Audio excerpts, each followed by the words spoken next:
Vota!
Anime is able to transport us into worlds beyond our imagination. Fantastical places in which we can forget about our grey everyday life and sink into an otherworldly place with exciting stories and never-ending adventures. And as much as Makoto Shinkai's films are able to do exactly that, transporting us into other worlds, telling us stories about time traveling, weather gods and mystical beasts, his new film Suzume is not one of those films. Okay, that might be hard to understand at first sight. Our protagonist Suzume meets a mysterious man that gets turned into a chair, accidentally opens up the portal for mystical creatures who try to destroy Japan, and has to fight an antagonistic force in form of an evil-speaking cat. And if you now think, wait a minute, a cursed man with long black hair, a door that can transport you to other places, deadly creatures that have a black and red-like shape? Yes, all of this sounds like Hayao Miyazaki. This will probably not be the last time that Makoto Shinkai is compared to the godfather of anime. Okay, all jokes aside, Suzume still feels like a Makoto Shinkai film. If you have seen his latest two works, Your Name and Weathering With You, you will immediately feel at home in the world of Suzume, the countryside of Kyushu, in which Suzume lives, but every other set piece the film visits is breathtakingly animated. Lush colors are filling the screen. The way hair moves, rain falls, sun reflects, all of this looks simply phenomenal and familiar at the same time. There's an immense love for details, especially when the film just pauses for a second to soak in the beautiful scenery, and you are able to see how meticulously crafted the landscapes actually are. Taking his two previous films into account, Suzume feels like the final part of a trilogy that Shinkai has been working on for over the last decade. They all have a coming-of-age storyline, include supernatural elements, and have a back and forth between the countryside of Japan and the life in a metropolis as a central characteristic of their film. And yet, Suzume is different than his previous two works. Earthquake triggered tsunami that swept through the facility. Saturday marks 12 years since the massive earthquake and tsunami triggered a nuclear accident that devastated nuclear officials there are warning of a possible nuclear reactor meltdown. Well, this could be a Chernobyl in the making.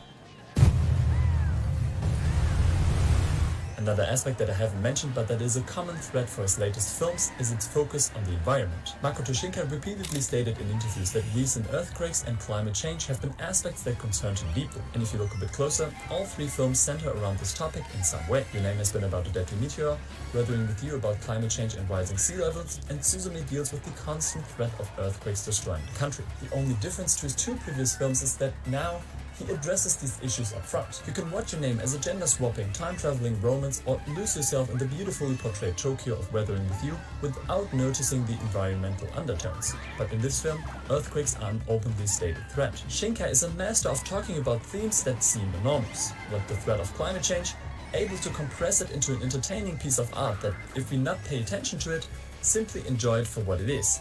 an entertaining piece of art. In older interviews, Shinkai stated that his films shouldn't be perceived as political messages, but rather as films that you are able to watch and enjoy regardless. But watching Suzume feels like Shinkai gave us a glimpse into his personal life. I will not go into details for those of you who haven't seen the film, but at one point Suzume mentions that it is just a matter of luck if one is alive or not. And this feels like Shinkai himself saying it, knowing that no matter where he lives in Japan, the threat of an earthquake and the devastating consequences are ever so present. Whereas in Your Name and Weathering with You, the threat that lures behind a meteor or rising sea levels is used as a device in the film, a vague force for conflict. Here, earthquakes are the real antagonists. Which brings me to Daijin, the small cat that is portrayed as the film's enemy and probably one of the aspects I wasn't the biggest fan of. It is Suzume's inner struggle of overcoming her trauma, her loss, that is central to the film, and personally, Daijin was not able to deliver this emotional backdrop. However, that and some minor pacing issues were the only things that bothered me in this truly magnificent film. As with his other works, Shinkai includes Japanese folklore into the story,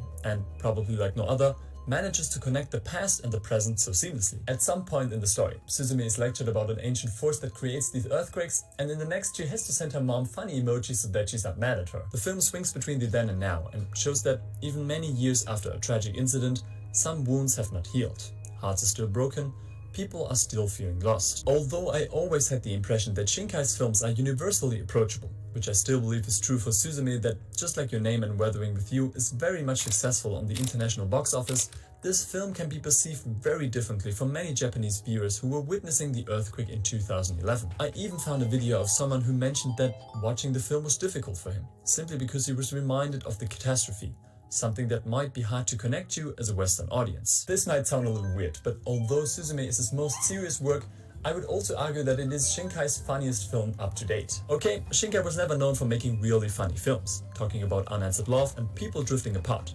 sometimes quite literally, but this one had quite some laughs in it. The most obvious, of course, being Shota the chair, that Shinkai himself included into the film to lighten up the mood. The chair's movement is in CG and a little bit clumsy, but that seemed to be intentional, arguing that it should remind audiences of the Pixar lamp. Typical for Shinkai, the rest of the cast is a pool of sympathetic characters that enrich the story. And can we please all agree on that Tomoya needs a standalone film? He was a really charming character.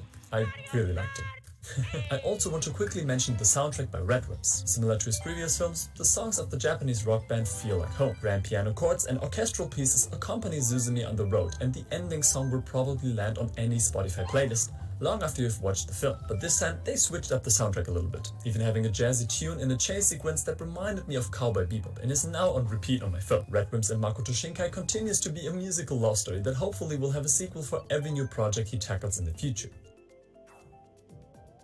We all have this one anime that speaks to us, a show or a film that, no matter what other people think about it, was perfect to us. The experience we connect with this piece of art will always be there. And well, for me, that was Kimi no Na wa, or Your Name. I remember the exact day when I walked into a packed theater 6 years ago and a friend telling me all about his experiences of seeing it in Tokyo at a premiere a couple of months ago. I remember the laughs, the cries, and how I felt when the credits rolled. But what I remember the most was how people were able to connect with Mitsuha and Taki. As much as Your Name, Weathering with You, and Suzume have been about colossal tragedies and the fate of the past, present, and future of Japan, at their core, they are about the way we connect with other people, the deep connections we have with each other, no matter how far away we are from one another or if we are still there. The full title of the film is Suzume no Tochimaru, which can be translated into Suzume's door shutting. But as much as this film is about closing doors, it is also about opening new ones.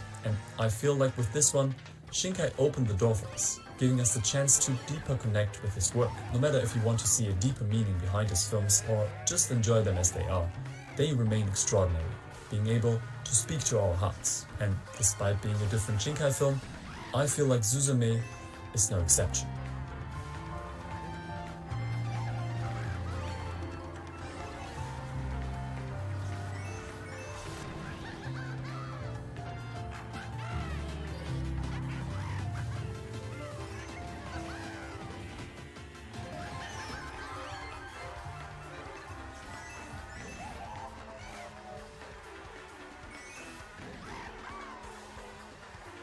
So, what did you think about the film? Have you seen Suzume in theaters? And what is your favorite Makoto Shinkai film? Please Let me know in the comments down below. It is my deepest wish to share my passion for anime and manga with this world, so if you like this video and subscribe to the channel, you can help me get closer to that goal.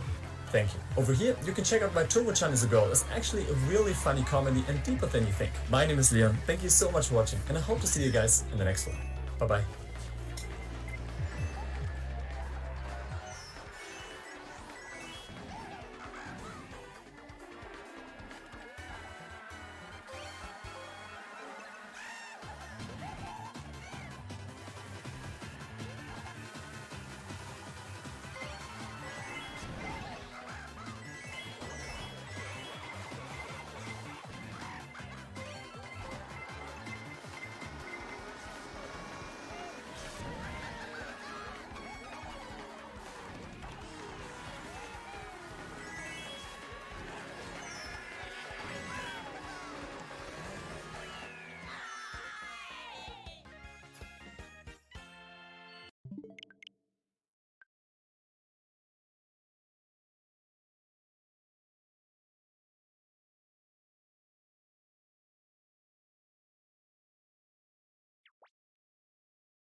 The amusement park was another location. My brain's blanking on what was it, like an observatory, the one that was actually in their original town or something like that. I don't remember, but yeah, I know we just saw the movie, but it's it's so hard to remember these details sometimes. Yeah, because like, yeah.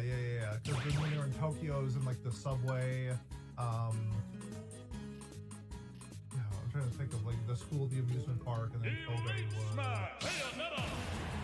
Kobe was the amusement park. Yeah, yeah. The locations mattered. Yeah. Yeah, the locations were like again. This whole movie, as it always does with Shinkai, felt thought out so well in advance. You know, nothing happens by mistake on the screen. Every single person that she talks to and interacts with, other than the CGI characters, matters. You know, every single person, every single conversation meant something, and I adore that. And it's again one of the reasons why I love all of his movies so much. But man, like all of her friends that she made along the way too. 1, go!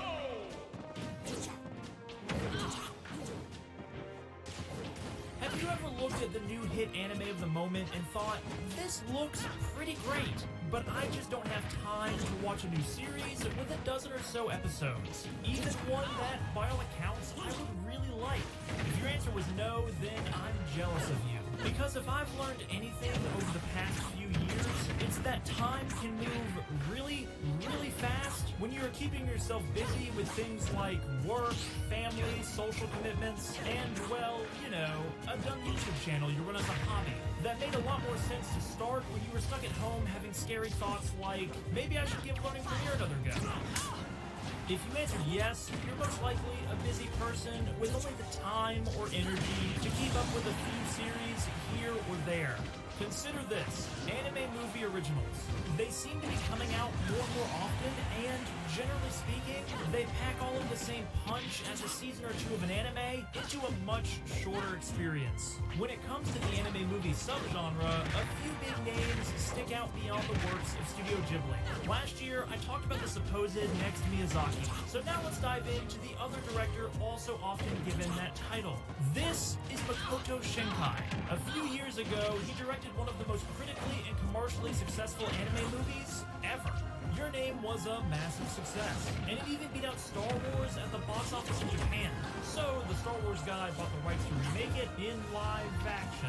Oh, those always turn out well, right? Ah, shit. Here we go again. And yeah, I really like Your Name. It looks gorgeous, has a ton of energy and heart, a shocking second act plot twist, and an ending that arguably reached icon status. But unfortunately, I do have one problem with it. 3 years after Your Name released, Shinkai came out with another movie that looked really similar, but I didn't think was nearly as good. What inspired you to build a second Your Name. right next door to the original? Money. Weathering with You is okay. It might fit into the same genre that Your Name occupies, but Your Name it is not. Unfortunately, it's just messier, and seeing such a similar feeling movie from the same director bothered me for some reason. Which, yes, I do recognize probably sounds a bit hypocritical coming from a huge Mamoru Hosoda fan. There's an incredible amount of talent on display here, and a legacy that stretches across 20 years and 7, now 8 features. With Shinkai's new movie, Suzume, just around the corner, now feels like the right time to explore the director's career before going to see another love story starring teenagers fighting a supernatural force of some kind. Except, this time, one of them is a chair? Yeah, maybe this guy is out of ideas. His movies certainly appear to be covering a lot of the same ground, but I want to be sure that these aren't just superficial comparisons. He seems to always focus on teenagers, but plenty of anime do that while being wildly different from one another. His movies are usually love stories, but those can take on many different forms. And yeah, they all look similar, but why would you mix things up when you're making art this pretty? The only way to know for sure is to go back to the beginning. Thank you for taking this journey with me. This is the legacy of Makoto Shinkai. She's somewhere in the sky. You're dreaming right now, aren't you?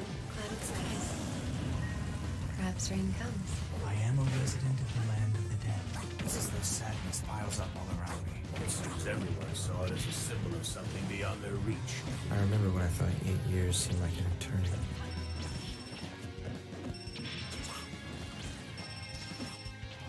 Here's what I knew about Makoto Shinkai criticism going into this project. And criticism might be too strong of a word to use here because, generally speaking, all of his movies have been received very well. The sort of criticism I'm talking about is of the low internet rumbling variety. Comments on YouTube videos, random one-off Reddit posts, that sort of thing. From what I can gather, someone who doesn't like Makoto Shinkai considers his movies to be melodramatic, hokey, and overly similar. Regardless of whether these statements are true, I do see them come up often. And when that happens, perception of an artist can start to shift. Much like calling someone the next Miyazaki over and over again can set some pretty high expectations. Makoto Shinkai's career starts in a very unexpected place. He began working in animation in his early 20s, but he was creating things like video game cutscenes and openings for the company Falcom instead of starting his career somewhere more directly related to anime, like Miyazaki and Mamoru Hosoda both did at Toei Animation. Using the technology available to him at his work, Shinkai released She and Her Cat, a black and white 5-minute short about a cat falling in love with his owner that won him a few animation awards. There's not much I can say about this short that you can't experience for yourself, but it's at least worth 5 minutes of your time. It's Shinkai's follow-up to She and Her Cat that I'm actually interested in talking about. Voices of a Distant Star sets up a lot of Shinkai-isms that would become mainstays in his later films, which makes a lot of sense considering Shinkai wrote and fully animated the whole thing on his own.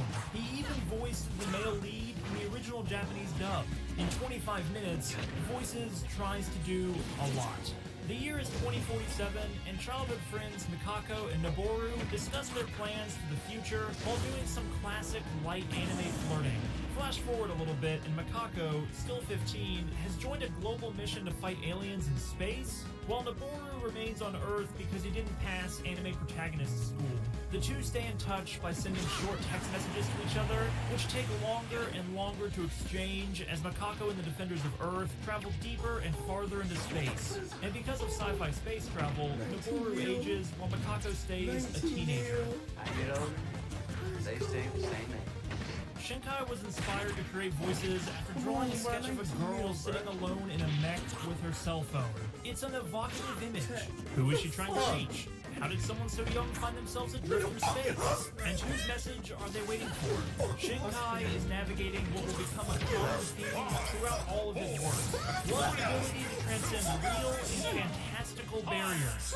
The answers present in Voices aren't really as interesting as the questions, but like She and Her Cat, the project is an interesting first draft on what will become a 20-year meditation on the subject. Plus, the piece is an outstanding achievement in animation when you consider Shinkai made it all by himself using 2001 technology. Watching Voices provides a chance to see a lot of the same visual motifs that Shinkai will repeat throughout his career. If you've seen one or two of his movies, you probably know what I'm talking about. Expansive skies for his characters to gaze upon, train crossings they keep finding themselves halted at, and, of course,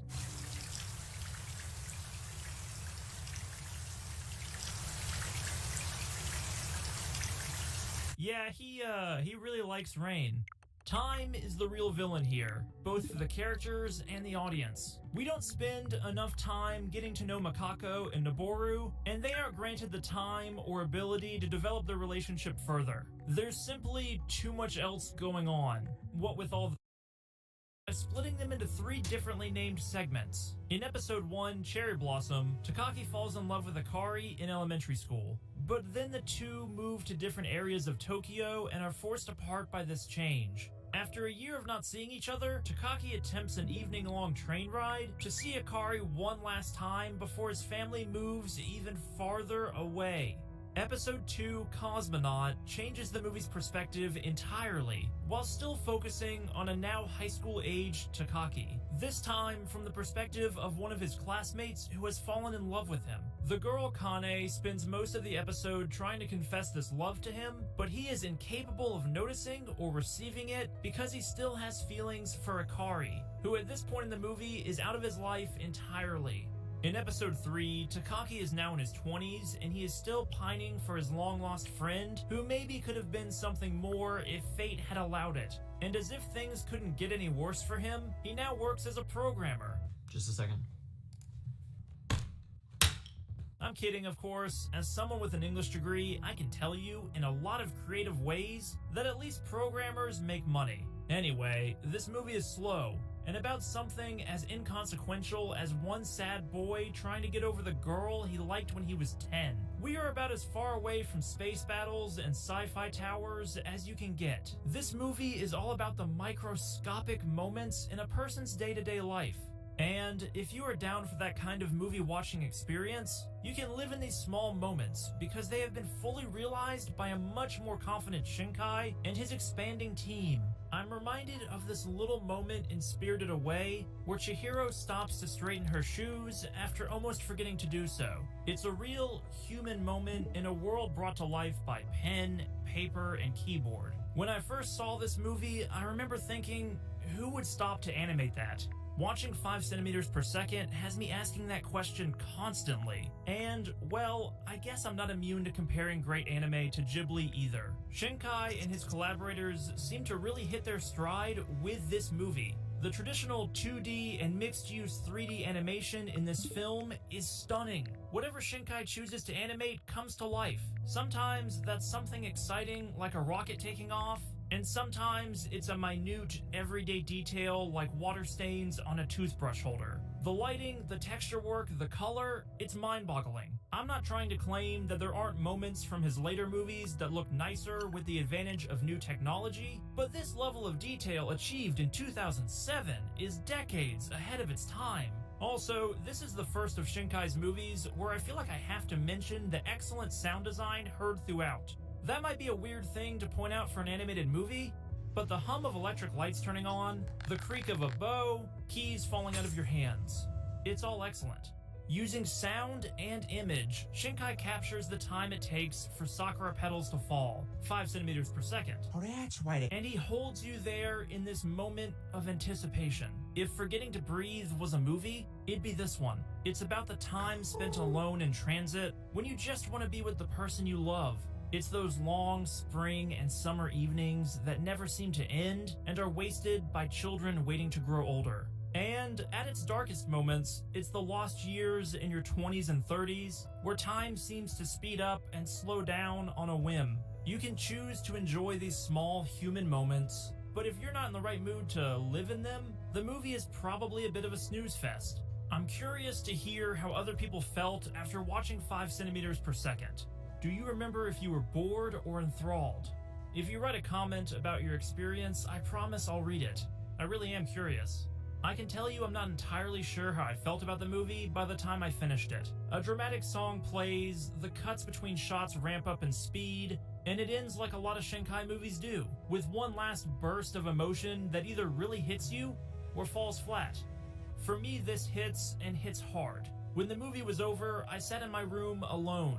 I listened to the piano track accompanying the DVD menu, and I didn't notice how much time was passing until the track repeated 3 times. To me, that was a special moment. It might be a small one, but it's worth paying attention to.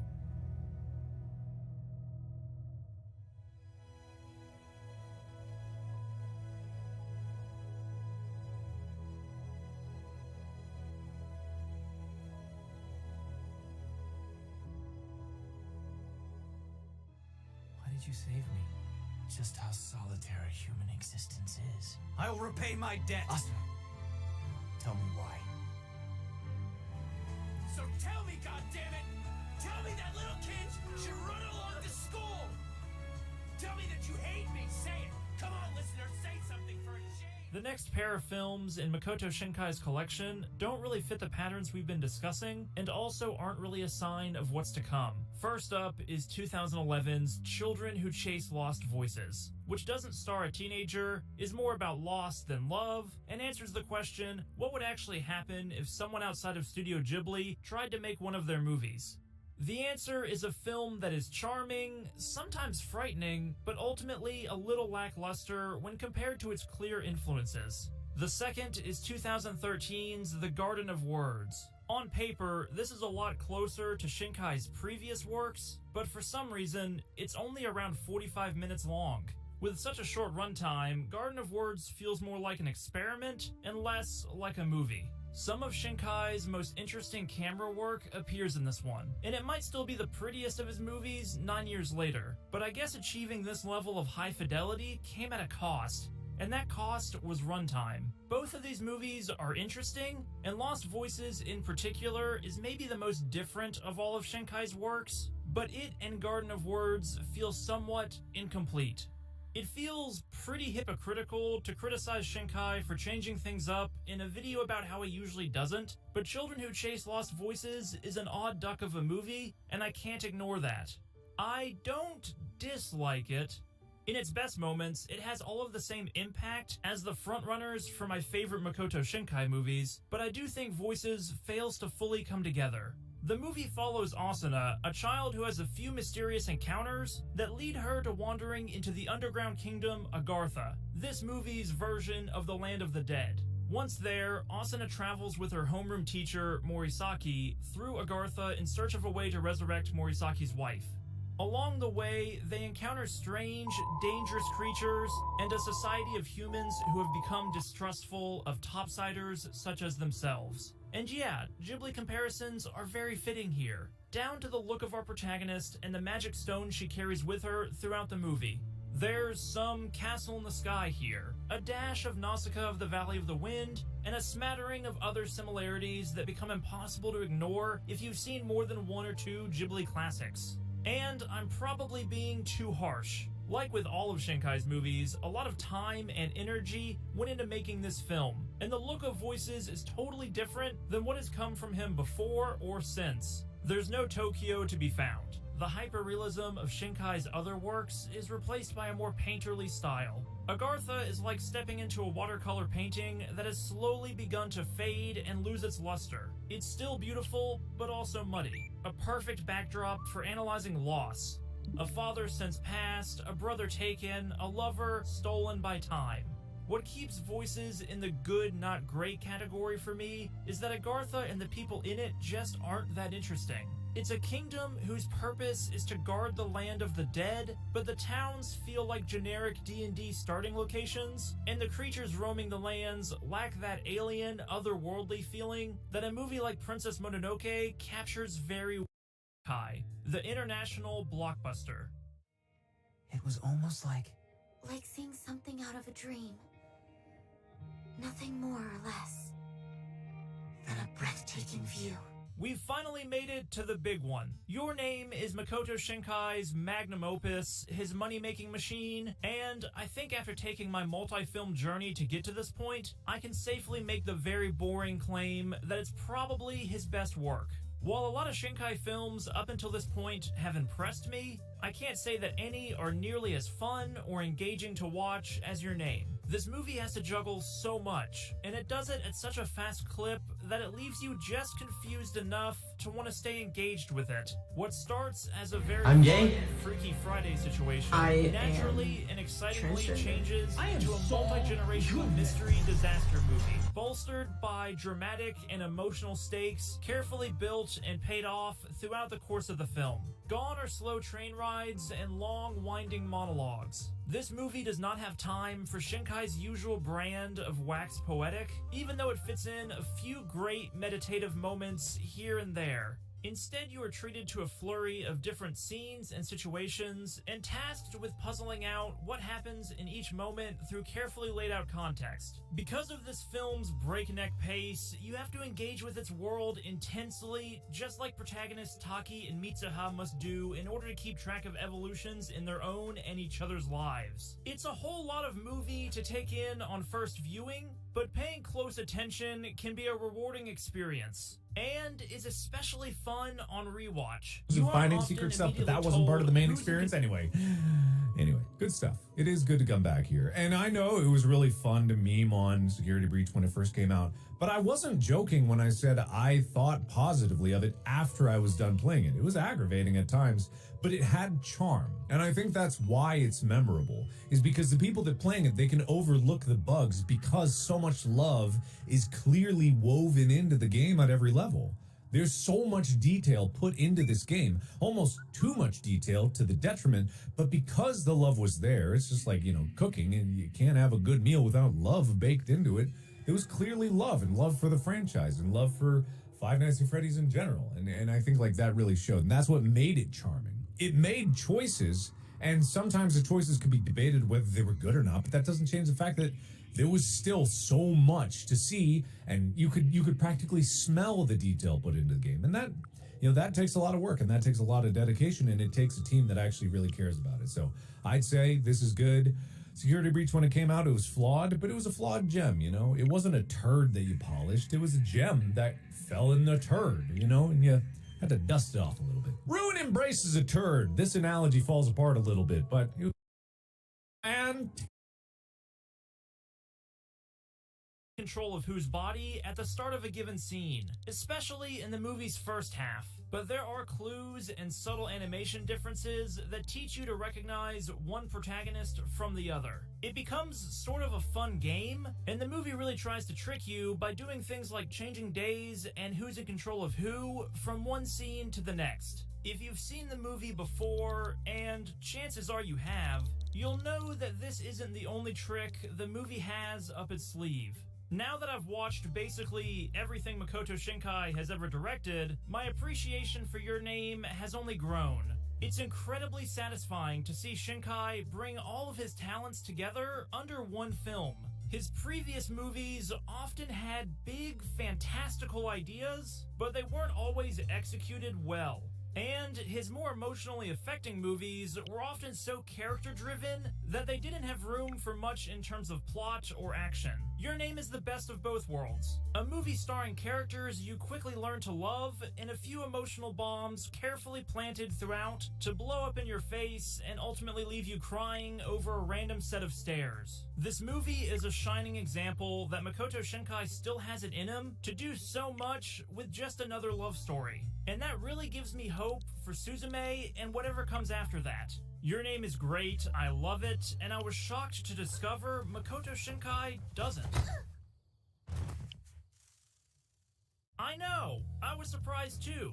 In an interview from the year the movie released, Shinkai was quoted saying he was not happy with how Your Name turned out, or how its success has continued to stir up comparisons between him and Miyazaki. In the article from the Japan Times, which ironically does that very thing, Shinkai said he considers the movie unbalanced and even unfinished. A claim I find so interesting, I feel like I could dedicate another entire video to dissecting it. So that's what I'm going to do. I'm sorry if you were looking for conclusions, I don't have any for you today other than maybe this. Makoto Shinkai is a rare, enduring talent in an industry that chews and spits out its shining stars. Having seen pretty much everything he's ever touched, I feel a connection to his work that goes beyond liking his biggest movies and pointing out surface-level comparisons shared amongst the rest. I think all of the films talked about today are strong enough to stand on their own and be someone's favorite of his work. There's the space one, and the one with the train, and the one with the rain, and I feel like I'm forgetting something. Hello? Is anybody here? Yeah, I guess it's okay. You know, for another love story. All kidding aside, I'm still not entirely sure how I feel about Weathering with You, and I also don't know how Suzume will shake out. But I want to sit with some of the ideas I've been laying out in this video for a bit longer before placing any bets. So that's what I'm going to do. I'm chopping the video off here, for now, with a promise that I'll get around to making a part 2 somewhere down the line. This was always going to be too big of a topic for me to tackle all at once. And if Makoto Shinkai considers a movie as good as Your Name to be unfinished, then I guess I can live with not finishing my own silly little retrospective on the guy in one shot. I hope that's okay with you, person watching this, because I don't want to disappoint any of you. Working on this channel, seeing it grow, and reading feedback from you all has really made my year. Tracking shots continues to be a fun experiment for me, and I already can't wait to start working on my next video. If you've liked what you've watched so far, please consider subscribing.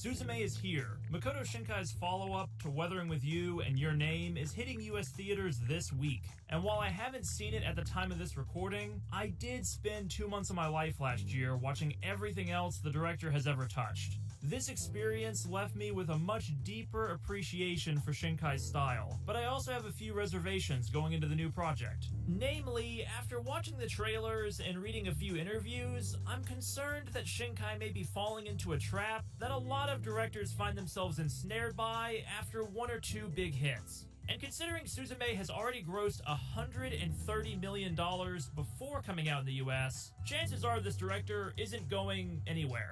So, without further ado, here's why I think Suzume will be a better movie if it is left unfinished. If you're unfamiliar with the name, Makoto Shinkai has been making blockbuster anime original features for over 20 years. These movies typically star young people, usually in love or wrestling with a concept, who often contend with some sort of supernatural circumstance along the way. And while there are a few clear detailing why projects handle environments in under 2 hours, if Suzume, a lot of movies coming out lately are just overly long. I saw a lot of movies last year that felt like they would have been vastly improved by cutting out 10 or even 20 minutes from their runtimes. It seems like many prominent directors tend to want to jam more and more into the films that follow after their biggest hits. It's almost like they get too successful or are given too many resources for their follow-up projects. And that's probably why so many A-list Hollywood legends are putting out 3-hour-long features. This is not a good trend in my opinion, and not just because I have to avoid drinking water for an entire afternoon in order to get through all of Avatar 2 in one sitting. A movie is allowed to be long, but directors with this much freedom and unrestricted budgets often will waste your time a lot. It seems like even the best directors— What the heck is that?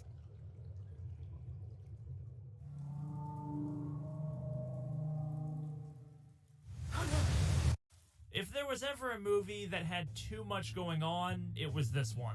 A runaway, a misplaced gun, orphans, conspiracy theories, a human sacrifice, and a confusing metaphor for climate change. Weathering with You is a busy movie, with a lot of smaller threads that just don't tie together into a satisfying ending. On paper, this movie should work. I mean, it looks like Your Name, and it was made by a lot of the same team. So why doesn't it come together nearly as well? One reason for this might be because the movie fails to connect the supernatural plot to its characters. Hina's condition as a weather maiden feels underdeveloped and more like a random misfortune instead of something that fits her character.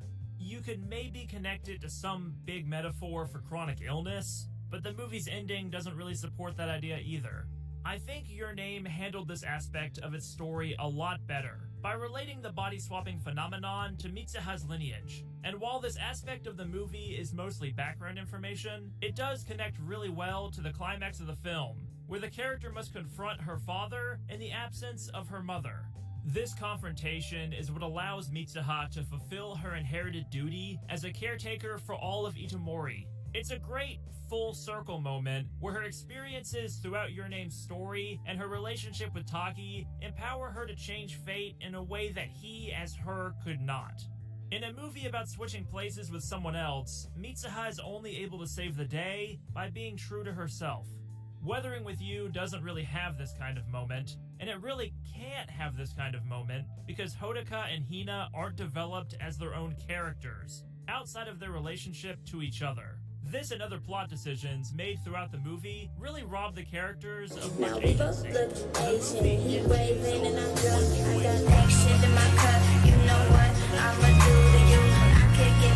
Hodaka doesn't seem to really know that saving Hina will cause all the problems that it causes. From his perspective, he's either choosing to save his friend or choosing to do nothing, which doesn't really feel like much of a choice.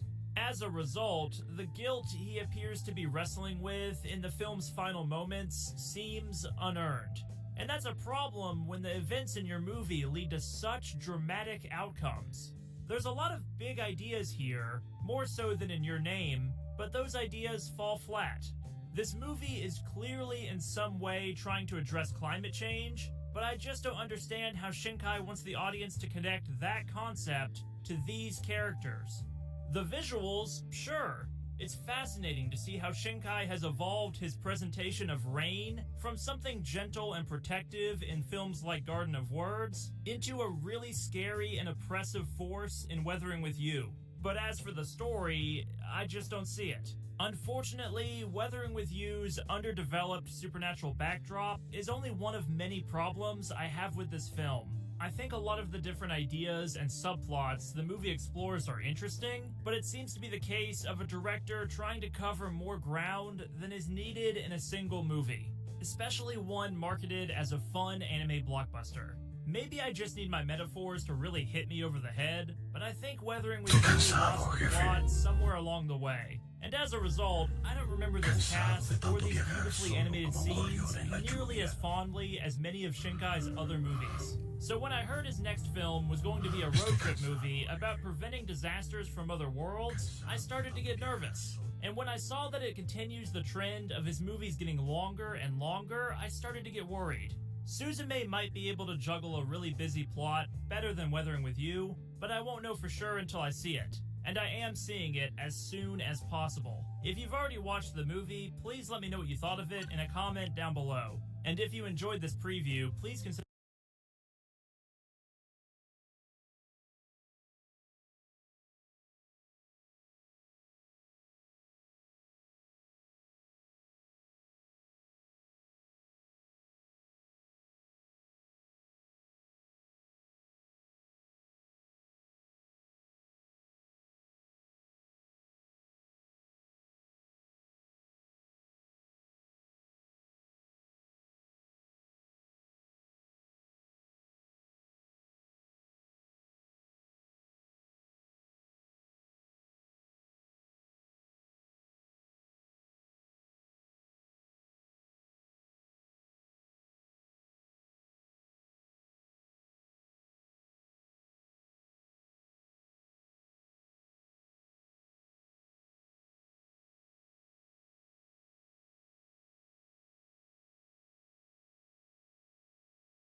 make sure to follow my Twitter at @AdodgerKid for more content.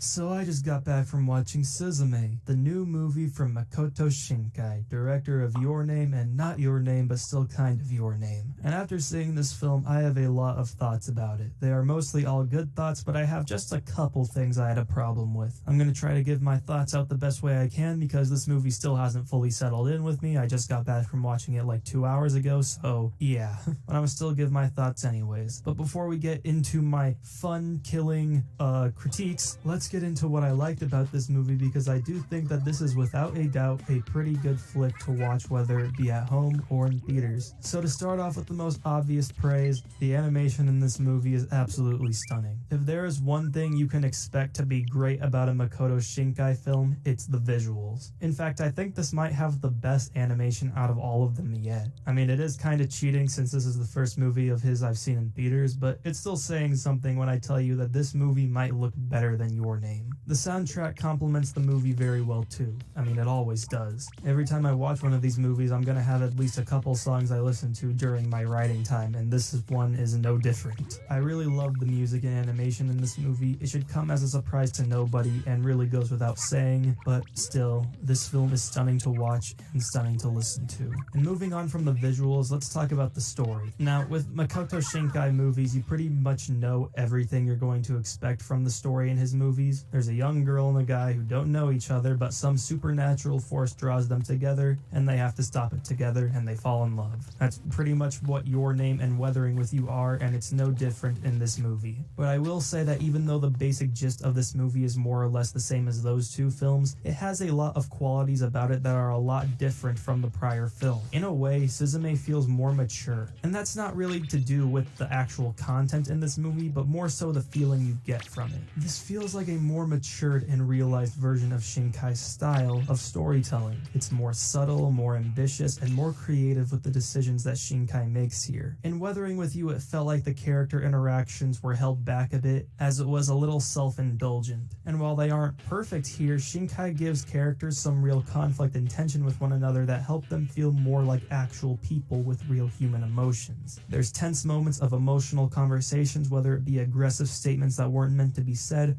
or a typical heart-to-heart about the characters' lives and pasts, which gives you a lot of moments to get a good feel of these characters, their personalities, and their relationships with one another. There's a lot of time to just breathe and get a feel for who these people are. The more lighthearted and comedic scenes were also nice to see and put a smile on my face, even getting a little laugh out of me every now and again. And all of this is thanks to the lead character, Suzume, who in my opinion is Shinkai's strongest protagonist yet. I've seen some reviews call her the worst and least compelling out of all of them, and I just can't agree with that at all. She is the most compelling in my humble opinion. Whether it be her emotional backstory that comes full circle by the end of the film, or just her personality and dialogue, she feels the most human out of all of them, and feels the most distinct from the rest of them. I mean, I love Mitsuha, don't get me wrong, but something about Suzume strikes me a lot more. She's a lot of fun when you do get to see her. She drives the plot forward very well. Her backstory is sad, and her character's conclusion by the end of the movie is extremely satisfying and emotional. I liked her a lot. She also has a bigger screen presence in the movie than most other Shinkai protagonists, because while most of his films are basically 50-50 with the two love interests, this isn't the same here. The movie is literally called Suzume, so yeah, but Sota really doesn't have as much screen time or screen presence as Suzume. I mean, he literally turns into a chair. I still think he's pretty cool. I don't like him nearly as much as Taki or Hina, but he's not bad. The movie was getting a lot of memes and attention for the whole chair transformation stuff, and in all honesty, it works in this movie. Like, the guy turns into a chair. It seems weird conceptually, but in the actual story it makes a lot of sense and it works pretty well and doesn't ruin any of what makes you take the film seriously. Other characters like Suzume's aunt or Sota's best friend or the characters that Suzume meets during her adventure are all pretty endearing and likable while they're there. Shinkai is pretty good at making you like the characters in his story, so once again, it's not much of a surprise there. The supernatural aspect of Shinkai's films seem to go higher and higher in scale as he continues making them, and it's very clear to see here. We went from saving a town to flooding Tokyo to literally saving all of Japan from earthquake spirit worm beast monsters. The concept of the ever after and the doors and the gatekeepers is all really interesting. Once again, another quality of these movies is the world building. The supernatural concepts in these movies never fail to be creative, and even if the stories are getting formulaic and repetitive, you will have something new just with the concepts introduced in each movie. The only thing that confuses me is how this fits in with the other two movies, since, you know, they're all in this shared universe. Like, where does this fit in with Weathering with You? I don't need an answer, but I need an answer. But while I do like the characters and the story, I still have to say that even with its differentiating qualities, it's still very samey with his previous two films. Don't get me wrong, this movie is pretty ambitious regardless, but the plot has a lot of very clear notes taken from Weathering with You and Your Name. I mean, the climax of this film is quite literally just the climax of Weathering with You. And while I think it's a lot better done here than in that movie, it's still super clear to notice that this is like the exact same thing that happened in this movie from the start of Act 3 all the way to the finish. In fact, now I'm remembering this, there was this weird directorial editing choice to have the movie cut to credits abruptly, then cut from the credits to the last moments of the movie repeatedly, and I'm almost certain that it was done with the intent to make people feel like it's different from Weathering with You, but it isn't. Like, it's not at all. And that brings me to this point. I feel like if this movie was made years back when Weathering with You and Your Name weren't released, then this movie would probably be the most loved out of any Shinkai film. But since it's come out after those two movies, it's getting more difficult to get the same magic of the first film, because you've already seen this kind of thing done before multiple times, so it does kind of hold it back. You could say that it's not the fault of the movie, but it kind of is, since it's the same director making these movies, and it's his job to make them feel different, but he doesn't make them different. And when I said this movie has a lot of ambitious ideas, it does have a lot. I'm putting emphasis on the term a lot here because there is a lot in this movie, and because there's so much shit happening, it's really hard for all of it to get the proper explanation and pacing it needs. Like, shit will just happen in this movie and then 5 minutes later it's like a distant memory. There is just some very strange pacing in this movie, and I say strange because I literally can't tell whether it's too fast or too slow. Like, the third act in this movie is surprisingly a lot longer than it felt like it was, but before everything then, it felt a lot faster. And it's not like the pacing significantly hurts the story, because I don't think it does. I think the climax was good being as long as it was, and I think the snappy pace of the first two acts fit very well with the adventure. But it's still very noticeably weird when actually put together, because it doesn't feel the most fluid, like it doesn't feel very consistent. And the more I think about it, this story would unironically have worked perfectly as a show rather than a movie, because there is a lot of stuff you could expand upon if given extra time. Director's cut in the future? Who knows? But even with those being said, the issues are severely overshadowed by the positives in this movie. Even if the stories are becoming repetitive, there is just something about Shinkai's films that really stick with you after you watch them. Like, they really do pull the emotions out of you. It is kind of crazy to compare anyone to Miyazaki, but Shinkai is a lot like Miyazaki in the way he's able to get you to feel so many different emotions from watching his films, even with some of the flaws that they may have. All of these are reasons that I just can't call Suzume anything less than a great and endearing film. It's not the masterpiece that Your Name was, but it's still a very lovable story with lovable characters and amazing visuals. I do hope that Shinkai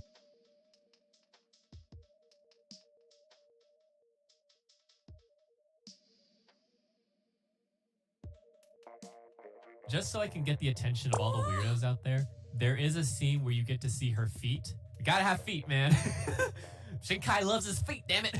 So this is gonna be unscripted. I usually write a script for these, but I don't know if I have time to actually do that and produce a video. So if I get things wrong, you're more than welcome to clown on me, and I apologize if I do.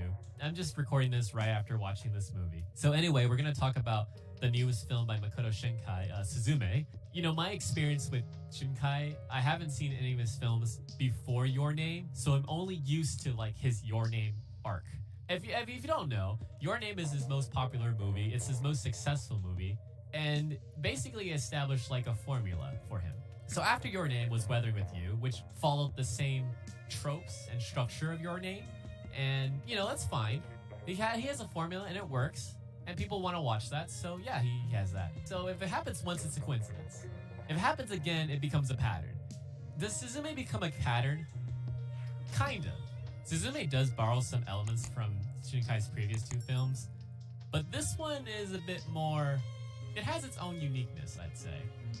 The only problem, it's kind of forced to adopt the quote-unquote romance, because a guy and a girl can't just be friends, apparently. Especially a guy that's way older than the girl. They just can't be friends.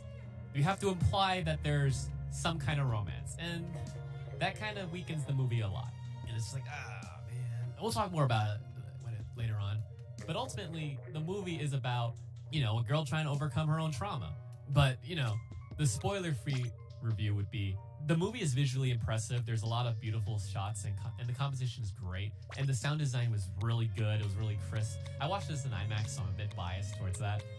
And the music, I like the music. It was very orchestral. There's a nice reference to Kiki's Delivery Service. There's a lot of city pop, and I love that. Serizawa has good taste. This movie feels like a JRPG, where it goes from like a high school student. She meets her companions. Throughout the adventure, they fight monsters, and then eventually at the end, she fights God to save her boyfriend. Which, is that a spoiler? If it is, I'm very sorry, but this literally happens in the trailer. The set pieces were really good, even though the action just boils down to a girl trying to close a door. I really enjoyed that. I do recommend watching it in theaters if you have the chance, especially if you like Your Name and the Your Name formula. I mean, it's basically Your Name 3 at this point. We have a trilogy of these movies. Will we have a Your Name 4? Well, who knows? We'll find out in like 5 years from now. But yeah, I mean, I recommend watching it. It's nice. It's easy to understand. And it's a good time. Is it better than his previous films? In some aspects, yes. In other aspects, no. But I think it's worth watching. At least for the action set pieces alone. Now that's out of the way, let's get more into spoiler territory and talk about probably one of the weakest aspects of the film, which unfortunately is the story. Brief summary, the movie is about a girl named Suzume who basically suffered a parental loss. Her mom died when she was young because of a natural disaster, and she meets a boy named He's clearly a very older gentleman who's looking for these doors. And throughout Japan, there are these ruins of abandoned towns. There are doors that lead to the afterlife, or apologies if I don't get the vocabulary right, but I just don't remember. Yeah, there's like a whole another world, and inside that world is a worm-like eldritch creature, where if it slams itself on the ground, it causes earthquakes, and people die. And only certain people can see these doors, if they're magic or whatever. So Suzume opens the door, and then she picks up a keystone, which turns into a cat. And that cat is basically like God, keeping the worm at bay. So it escapes, and then eventually the worm gets out and almost causes an earthquake, killing people. But luckily, Sota and Suzume were able to stop it. That's when they meet officially, and Suzume's like, "Oh my god, this guy hot as fuck," and so she treats his wounds. And this one's really funny. It's not a knock on the movie. I just find it hilarious. So the man needs to sit down, so he picks up this chair with 3 legs, which is clearly like a child relic for Suzume that was made by her mom. He's like, "Oh, this is a good chair to sit on." So he sits on the chair when he could have just sat on the functional 4-legged chair that was to his left. I don't know why he didn't do that. That would have been the most smart thing to do, instead of just sitting on a chair that could fall over because it has 3 legs. But whatever, it's funny. Anyway, the cat comes back, and the cat's a little shit because it's a cat, and cats are assholes. I should know because I have a cat, and she's a piece of shit, but I still love her anyways. So the cat turns the guy into a chair. So this hot guy is now a chair for the majority of the movie now. So yes, the trailers where he becomes a chair, it's as stupid as you might think. But Shinkai rolls with it. But, the chair has some significance to Suzume's life. So anyways, now the two have to work together to catch the cat. To one, turn Sota back into a human, and to turn that cat back into a keystone to keep the worm at bay. Because now that the cat's free, the worm can escape. So they go on a road trip across Japan, meeting various characters that, treat Suzume right, are kind to her. Meanwhile, Suzume's aunt, Tamaki, is worried that her child ran away and tries to go after her. Eventually, after closing a couple doors, we get these really cool set pieces. Sota turns into a keystone because the cat traded places with him. And Suzume had to use his lifeless chair body to seal the worm, saving millions of lives, basically. Obviously, she's in love with the boy, so she's like, I want him back. I can't live my life without him. Which I guess you need a plot, so Auntie catches up, they have a fight. The story is basically very simple, and then sporadically they'll have moments where the aunt and Suzume are, they have tension because Tamaki is very controlling, she's very overprotective, while Suzume wants to be more free and go on an adventure, I guess. There's a really serious argument that happens between these two. It was pretty dark, I would say. They continue her journey. The end goal is that Suzume wants to go back home so that she can find the first door she found, to find Sota, but also to confront her past. That's like the secondary objective. Primary objective, find boyfriend, save boyfriend. Secondary objective, find your mom, because she's somewhere out there. So through that door, they end up finding the worm. Basically, she fights God with the two cat gods, who are now good for some reason, and she saves her boyfriend. That's basically how the movie ends. Oh wait, yeah. In the last 5 minutes, she has to overcome her trauma of losing her mom, which we'll talk more about that later. So overall, the story is very simple. It's pretty action heavy, not like shonen fights, guns action, but more action compared to Shinkai's other movies. And it was a fun ride. It's like a roller coaster kind of plot. So when I said the story was bad, I was kind of lying to you to bait you in. I actually think there were some aspects of the story I did like, and then there's ones that I don't like, and I'll get to that later. But one of the things that I like about the story is mostly just the world building and the lore of the story, which is really funny because we're talking about Japan, which is a real country with real people. Actually, no, I lied. The lore I don't like the lore. The lore of the fantasy stuff, where they basically had a whole exposition dump to explain what they are, I didn't really care for that sort of thing. I'm sure because I just don't know. I don't have the pre-existing knowledge of what these gods are supposed to be, so I didn't really care for why these gods exist. But I really, really like learning about the life of Japan post Fukushima, which I think it's supposed to be a reference to Fukushima. If you don't know, it's like there was a tsunami in 2011 that hit Japan, and then it hit like a nuclear site, and then that site kind of exploded, and lots of people died, like Chernobyl. But yeah, I like that there was like a consequence now that you see these students, you see Japanese people, they get like Amber Alerts on their phones that tell them that an earthquake's coming, and most of them nowadays are like, oh, another earthquake. Yeah, I like learning how, most people just live their lives, something bad happens to them, but, eventually things return back to normal. It's just one extra thing is added to their daily routine. And then another thing I did like was when they were closing the doors, they have to, channel the memories of the past of like the people that used to live here. Like these abandoned towns, they weren't abandoned before. People used to live there, people used to go on these rides. It's like, oh yeah, remember when people used to live here? Now people don't live here anymore. I wonder what happened. The earthquakes? Maybe it's the earthquakes. Oh, and I also enjoyed Sota and Suzume going around Japan, meeting various people, learning how they live their lives, and just nice, wholesome slice of life, fun. There's a moment where Suzume has to take care of 2 kids, and she's really bad at it because she's like 16, and it was really funny. And then there was a moment where she has to work for like a adult karaoke bar, and that was fun too because she was clearly overworked, and it was really funny. So those are the moments that I really enjoyed. And I also like the set pieces where she has to close the doors to keep the demons out, to keep the worm at bay. Those I didn't have an issue with. Now let's talk about the romance. Because of the implication. Okay. So here's my issues with this story. One, the romance was not good. The romance was completely shoehorned in, and it was very cringe. Why is the romance bad, you might ask? Because one, the movie ships a 16-year-old with a man that's like in his 20s. Now, morally, that is wrong, and the movie is aware of that, which is why they turn him into a chair. Because a teen girl kissing an older man is problematic. But if he's a chair, then it's okay. So he gets turned into a chair, and this allows her to, you know, kiss him, sit on him, step on him, which is played for laughs. It's kind of funny. But it's really cringe because she's actually serious about this. Like, she genuinely likes him as a chair. Lady, you only know him for a week. Why are you, like, sexually assaulting this man? Like, there's a scene where it's like, hey, why don't you join us at dinner? And then she takes him and then sits on him.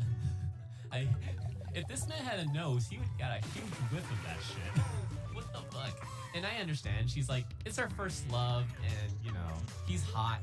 But Sota doesn't really reciprocate her feelings. He literally just treats her like in a platonic way, which was fine if that was the case. But at the last 20 minutes, the movie starts to imply that he loves her too. And he never says it outright, but it's implied. The movie is baiting you into a romance. And then the movie conveniently ends with him saying, well, I gotta close more doors, so I won't see you in a few years, but you know what? If you wait for me, I'll come back and see you again. And then there's a time skip, and she's clearly now 18, and then he shows up. So now the romance is okay. But man pulled a Drake. None of this would have been a problem if she was 18 to begin with, or if they just got rid of the romance entirely. But you know, you gotta cis bait people. We got Yuri baiting, and we got yaoi baiting, now we got hetero baiting. You know what could have fixed it? Make it an and and niece story. Tamaki had a lot of potential. You know, it could have been a road trip between those two, but no, we had to have a guy because you need hot guys to sell to young women. I can't believe it. So yeah, the romance is really cringe. I don't like it! I don't like to think about it! So there are like some mature moments where things get really dark in a way, especially with the aunt. So Tamaki is clearly overworked and she doesn't have time to like date and all that stuff. And there's a scene where she pretty much lashes out against Suzume, and it's like, it's the I wish I was never your parent moment. It's really sad and kind of dark, and really it comes out of nowhere. And it's because her negativity was enhanced by this black cat god that kind of just shows up and does this for the shits and giggles, and then becomes a good cat afterwards. Which I never understood, and I don't know why the cat did this, but yeah, that happens. It's kind of to make Tamaki still seem like a good person, even though what she said to Suzume was absolutely horrible. It's more of a justification. It's like, oh, I was being controlled by a cat god that basically made me say these things. So she can't take responsibility for actions. Or at least she tries to, but obviously, like, yeah. Oh, it's the cat god that did it. It's more of an excuse. And I didn't like this scene for many reasons, but I think the main reason why I didn't like this scene is that the movie never really shows this aspect of her character. Like, throughout the movie, Suzume was like, oh, my aunt should get a boyfriend. My aunt needs freedom. And the movie does show her getting overworked, but she's surrounded by, like, coworkers that, you know, respect her and treat her properly. You know, they're worried about her, they care for her. And, you know, she's a parent of an adopted child, so she's worried that, you know, her child ran away across the entire country, which makes sense. But then she goes off on like this tangent where I can't find a man because I have to take care of you. I'm a 40-year-old with a child. No man will ever date me. Basically the Christmas cake archetype. And it's like, I can't really sympathize with her because throughout the movie, she clearly has like people that love her. There's a guy that wants to date, that wants to be with her, and you know, obviously likes her. And he's a very nice guy that she basically friend-zoned him. Now, I'm not saying that she has to date this guy. She doesn't have to. But it's clear that there are good people that will like her if she gives them a chance. And she's like, oh, but I'm so lonely and I'm overworked. It's all your fault. And it doesn't work for me because it just doesn't work. Now, how the movie could have fixed that is if they made that nice guy into an actual creep, like a weird guy. Like, then there's like supporting evidence that yes, being a single mom in her 40s attracts these kind of people that are not like good people. That would give her more like, you know, okay, now I can sympathize with your situation because you're trying to find a nice guy, and all you're getting are these weirdos. And I get why they didn't do that, because the whole point of the movie is that humanity is good, you know. They're always gonna help you and take care of you if you're like on your own. But yeah, I just feel like that scene didn't really work. Now what actually did work was the ending of Tsume confronting her younger self, her child self, which I guess is a time traveling thing. At first she doesn't know what to say, and then I don't remember what she said, but it was in the tone of like, things will be okay, you will find people, you'll experience new things, and you know, you're sad now, and it does hurt, but eventually you'll find happiness. You know what? Maybe that's completely wrong. To be fair, I really shouldn't be doing these videos unless I've seen the movie like 6,000 times, because I'm just gonna get this shit wrong. But no, I really like this part. I was really back and forth about it. I was like, do I like this? Do I not like this? But I really like this because overall, I like Suzume a lot. Yeah, she's a weirdo. Yeah, she's kind of a stalker. Yeah, she sexually assaulted this random old guy. But I like her journey. I really liked her journey. Fine, she wants closure. I think that's it. She just wants closure for the sadness in her heart, and I think this journey was the way to do it. You know, mending her relationship with her aunt, meeting all these cool people, Orange Girl, the babies, the karaoke lady, Sarazawa. I only remember his name because he's a Chad. Out of all the three main characters, which is Suzume, Sota, and Tamaki, Suzume was the best. Tamaki had potential, but he didn't. I don't think Shinkai did a good job with her character. And Sota is just, what the fuck is Sota supposed to be? Sota has his own like issues of trying to live a life between being a closer to save the world and just having a normal, you know, day job of being a teacher. And yeah, that's cool, but also doesn't. It's just like a fun fact about this guy, and not like he doesn't seem like it bothers him. Yeah, other than the ending just being kind of cringe. Because of the implication. This is a simple story about, other than the ending just being kind of cringe. Because of the implication. This is a simple story about, you know, how empathy can help a person overcome their grief. I'm sure there's more to it, but that's kind of what I got. I don't think this movie invites itself like an analysis, you know? I was more entertained than like questioning, what does this mean? What's going on here? Does this mean anything? It was more like, yeah, fucking explosions and shit. I think there's just something wrong with my brain. So I guess overall, I'd probably give this movie, you know, I'll be generous. I'll give it an 8 because I don't want to give it a 7. Even though 7 is a good number, I feel like I always give things 7s. But I'll give it an 8 just because I was entertained. And I did like this better than Weathering With You, only because of the action. And there weren't that many stupid moments. But yeah, let me know what you thought about the movie if you've seen it. Have you seen it in theaters? And I recommend watching it. I mean, I had a good time. Don't forget to like the video, and, you know, I hope you have a good day. Okay, bye.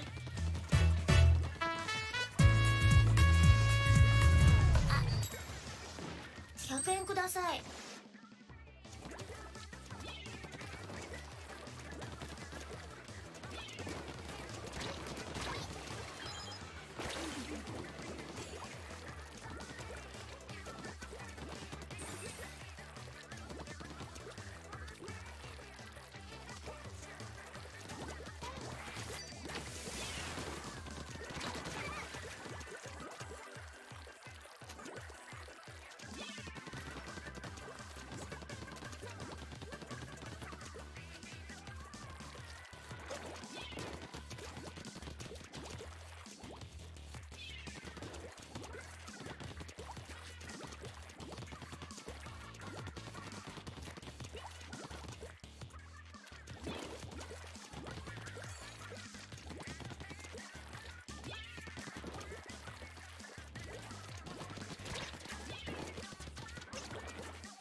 Suzume is directed by Makoto Shinkai, the man behind Your Name, Weathering with You, The Garden of Words, and so much more. And it's a modern action-adventure road story where a 17-year-old girl named Suzume helps a mysterious young man close doors from the other side that are releasing disasters all over Japan. I don't want to get too much into the plot. I read the IMDb synopsis just now because I knew very little going in. I saw a little bit here and there, teasers and trailers and images and whatnot, but I was so excited to see another film from Makoto Shinkai that I just stayed away. And that made the first 45 minutes of this movie magical because I had no idea what was going on. And he does a really good job throughout the entire movie, actually, at keeping certain secrets hidden. There's a character in the movie that almost until the very end, you don't exactly know what their purpose is and what they want to do for the story or for the characters, which is wonderful because I'm so used to movies that really want to spoon-feed the audience everything, and they don't respect you to be invested enough to go on the journey with the filmmaker. This movie absolutely does, because you only know what she knows. If she grabs the door handle, opens it, and sees another world over there, you have no idea what that is. And the series of events that happen after that, you've got no idea what's going on. You're 100% in her shoes the whole movie, which makes it so entertaining. Let's get the obvious out of the way. The animation is miraculous. It's spectacular. There are shots where I couldn't help but whisper wow in the theater because they were truly jaw-dropping. The amount of work put into his films is so staggering. And just like in almost all of his films, at least his most recent ones, there's a very unique sense of humor flowing throughout, where you have a character that gets transformed into something, and it's just so weird, and I love it. I really love it. It was so different, and I've honestly never seen anything like it. And there were quite a bit of Miyazaki references in the film as well. And just like Weathering with You, McDonald's is back. Makoto Shinkai loves putting McDonald's in his movies. He's sometimes criticized for copy and pasting similar story elements over and over again. Time-crossed lovers, some sort of supernatural event or planetary event that doesn't allow you to be with the person you want to be with. And I don't know if those critics will necessarily be converted by this movie since there are elements like that, but there are so many new things going on. This mythology happening with these doors and what's coming out of them, how it affects our world and how it affects disasters and weather in our world is so smart and so fascinating. The film also pulls off a bit of a miracle in that you have this every girl character who is just like a regular person who happened to be walking somewhere one day and noticed something. And now she's in it. And tons of risks and dangers that are life-threatening are thrown her way, and a lot is asked of her. And the audience has to go along with the fact that she keeps doing these things, even though she kind of just stumbled into it. But her tenacity and her desire to help really endeared me to this character. And Makoto Shinkai did a wonderful job writing her. Because with some films, you might ask why a character that doesn't necessarily have a motivation to do something is charging into battle. But in this film, I felt supportive of her. I understood her state of mind going into these scenarios. There is a portion of the movie that does sag a little bit. It is literally a road trip near the end of the second act into the third, where you feel like the movie kind of crescendoed a bit, like you got to this really great point and then we're gonna drive somewhere for a while. And it does feel like the pacing lags for about 25 minutes or so. There's a lot of great sequences. It just felt like the movie was propelling me towards something that we got to, and then we had to like reset and do something else for a while. Besides that, Suzume is wonderful. It's so beautiful, it's breathtaking. It's just a really great film, and I hope you guys get a chance to see it in theaters. Guys, thank you so much as always for watching. Look forward to more videos very soon, and if you like this, you can click right here and get stuckmanized.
Oh.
Come on.